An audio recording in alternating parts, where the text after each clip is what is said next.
Hi friends, ഷെഫീസ് dream വേൾഡിലേക്ക് സ്വാഗതം. വളരെ ടേസ്റ്റിയും അതുപോലെ ഹെൽത്തി ആയിട്ടുള്ളൊരു ബീഫ് ഫ്രൈയുടെ റെസിപ്പി ആട്ടോ. നമ്മളിതിൽ കൂടുതൽ ഓയിലൊന്നും ഉപയോഗിക്കുന്നില്ല.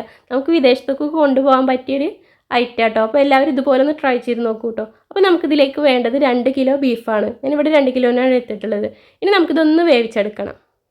നമുക്ക് ബീഫ് കുക്കറിലേക്ക് മാറ്റാം. നമ്മൾ പെട്ടെന്ന് വേവിച്ചെടുക്കാൻ വേണ്ടിയിട്ടാണ് കേട്ടോ കുക്കറിൽ ചെയ്യുന്നത്. അപ്പോൾ നിങ്ങൾ ചെയ്യുമ്പോൾ നിങ്ങൾക്ക് ടൈം ഉണ്ടെങ്കിൽ അടുപ്പത്ത് വെച്ചിട്ട് വെള്ളം ചേർക്കാതെ ഒന്ന് വറ്റിച്ചെടുക്കുന്നതാണ് നല്ലത് കേട്ടോ. അതിനാണ് കൂടുതൽ ടേസ്റ്റ് ഉണ്ടാവുക. എനിക്ക് ടൈം ഇല്ലാത്തതുകൊണ്ട് കുക്കറിൽ വേവിച്ചെടുക്കുന്നതാണ്. അപ്പോൾ നമുക്കിനി ഇതിലേക്ക് മസാലകൾ ചേർത്ത് കൊടുക്കാം. നമുക്കിതിലേക്ക് ആവശ്യത്തിനുള്ള ഉപ്പ് ചേർത്ത് കൊടുക്കാം. ഇനി ഇതിലേക്ക് 2 ടീസ്പൂൺ മഞ്ഞൾപ്പൊടിയാണ് ചേർത്ത് കൊടുക്കുന്നത്. ഇതിലേക്ക് നമ്മൾ 2 ടീസ്പൂൺ നോർമൽ മുളക് പൊടിയാണ് ചേർത്ത് കൊടുക്കുന്നത് കേട്ടോ. നല്ല എരിവുള്ളത് കൊണ്ട് ഞാൻ 2 ടീസ്പൂണാണ് ചേർത്ത് കൊടുത്തിട്ടുള്ളത്. നിങ്ങൾ കയ്യിൽ ഉള്ള മുളക് പൊടിക്കനുസരിച്ച് ചേർത്ത് കൊടുക്കാവുന്നതാണ്. ഈ ടൈമിൽ നിങ്ങളത് കാശ്മീരി മുളക് പൊടി ഉണ്ടെങ്കിൽ അതുകൂടി ചേർത്ത് കൊടുക്കുക കേട്ടോ. ഇനി ഇതിലേക്ക് ഒരു 3/4 ടീസ്പൂൺ കുരുമുളക് പൊടിയാണ് ചേർത്ത് കൊടുക്കുന്നത്.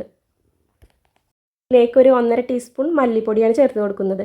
ഇനി നമുക്കിതിലേക്ക് ഒരു 1.5 ടീസ്പൂൺ ഇഞ്ചി വെളുത്തുള്ളി പേസ്റ്റ് കൂടി ചേർത്തിട്ട് നമുക്കിതിലേക്ക് കുറച്ച് വെള്ളം ഒഴിച്ച് കൊടുക്കുന്നുണ്ട്. നമ്മൾ കുക്കറിലായതുകൊണ്ടാണ് കുറച്ച് വെള്ളം ഒഴിച്ച് കൊടുക്കുന്നത്. നിങ്ങൾ അടുപ്പത്താണെങ്കിൽ വെള്ളം ഒഴിക്കേണ്ട ആവശ്യം ഉണ്ടാവില്ല. നമ്മൾ ഇറച്ചി കഴുകിയ വെള്ളം പതുക്കെയല്ലേ കത്തുള്ളൂ. അപ്പോൾ നമ്മൾ ഇറച്ചി കഴുകിയ വെള്ളം ഊറി വന്നോളും. ഞാനിവിടെ കുക്കറിലായതുകൊണ്ട് പെട്ടെന്ന് അടി പിടിക്കാൻ ചാൻസ് ഉള്ളതുകൊണ്ട് കുറച്ച് വെള്ളം ചേർത്ത് കൊടുക്കുന്നുണ്ട്. എന്നിട്ട് നമുക്കിതൊന്ന് അടച്ച് വെച്ചിട്ട് നല്ല രീതിയിലൊന്ന് വേവിച്ചെടുക്കുക. ഓവറായിട്ട് വേവേണ്ട, എന്നാൽ അത്യാവശ്യം വേവും വേണം. ആ രീതിയിലൊന്ന് വേവിച്ചെടുക്കാം. ഇറച്ചി ഇവിടെ നല്ല രീതിയിൽ വെന്ത് കിട്ടിയിട്ടുണ്ട് കേട്ടോ. എന്നാൽ ഓവറായിട്ട് പോയിട്ടില്ലെന്ന് അത്യാവശ്യത്തിന് വേവും ചെയ്തിട്ടുണ്ട്. ഈ രീതിയിലാണ് വേവിച്ചെടുത്തിട്ടുള്ളത്. ഞാൻ വേവിച്ചപ്പോൾ കുറച്ച് വെള്ളം കുക്കറിലുള്ളൂ. ചില ടൈമിൽ നല്ല വെള്ളം ഉണ്ടാവാറുണ്ട് കേട്ടോ. അങ്ങനെ ആകുമ്പോൾ ആ വെള്ളം കളയരുത്. നമുക്ക് ഇറച്ചിൻ്റെ ഫ്ലേവർ മുഴുവൻ ആ വെള്ളത്തിലാവും. അപ്പോൾ നമ്മൾ ഫ്രൈ ചെയ്യുന്ന ടൈമിൽ ആ ഫ്രൈ പാനിലേക്ക് ഒന്ന് ഒഴിച്ചിട്ടൊന്ന് വറ്റിച്ചെടുത്തിട്ട് ഫ്രൈ ചെയ്തെടുത്താൽ മതി. അപ്പോൾ നമുക്ക് ഇറച്ചിക്ക് ആ ടേസ്റ്റ് നല്ലോണം കിട്ടും. അപ്പോൾ നമുക്കിനി ഇതൊന്ന് ഫ്രൈ ചെയ്തെടുക്കാം.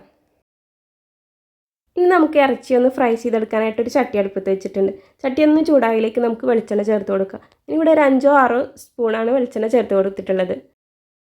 ഇനി ഇതിലേക്ക് ഒരു 1.5 ടീസ്പൂൺ വലിയ ജീരകമാണ് ചേർത്ത് കൊടുക്കുന്നത്. ഇനി ഇതിലേക്ക് നീളത്തിൽ കട്ട് ചെയ്ത ഇഞ്ചി വെളുത്തുള്ളി ചേർത്ത് കൊടുത്തിട്ടുണ്ട്. ഇനി ഒരു വലിയുള്ളി കട്ട് ചെയ്തതും കൂടി ചേർത്തിട്ടൊന്ന് വഴറ്റിയെടുക്കാം. ഇനി ഇതിലേക്ക് 2 പച്ചമുളക് കൂടി ചേർത്ത് കൊടുക്കുന്നുണ്ട്. എന്നിട്ട് നമുക്ക് വേവിച്ചെടുത്ത ബീഫ് ഇതിലേക്ക് ചേർത്ത് കൊടുക്കാം.